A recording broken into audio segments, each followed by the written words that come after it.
A daily trip to the cemetery was a way Sara Brown felt close to her son. But now her place of solace has turned upside down. The only reason I know he's where he's at is because I buried him behind my mom. I own that plot that I buried him and the plot that's empty next to him. She claims the marker that had been placed on her son's grave is now gone. And she blames Ellis Rest Haven Funeral Home and Memorial Park in Midland. No one notified me by mail that they were going to throw my son's plaque in the trash.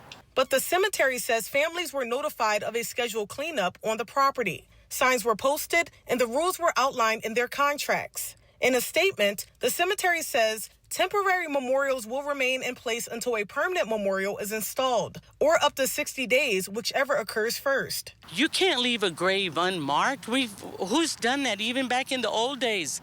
And I feel like I'm being forced to hurry up and get this money together to buy a headstone. Brown assumed she had to remove the flowers and decorations during the cleanup and claims she wasn't told to remove the marker with her son's picture on it. Brown's brother, Martin Burrito, says several of their relatives are buried at the cemetery, and they've never had problems like this before. My mom was been buried here for going on 5 years, and her mark stayed out there for 3 years, and nobody messed with it until we were able to afford one. Brown says her only wish is for her son to rest in peace and to be honored with the dignity he deserves. Justice to me would be, let me put my plaque back up there and give me enough time for me to buy my son a headstone, which we're going to do this coming year. Brown says she was asked to sign a form to notify the funeral home that she's working on purchasing a headstone, and she was told the grave will be left alone once the form is submitted.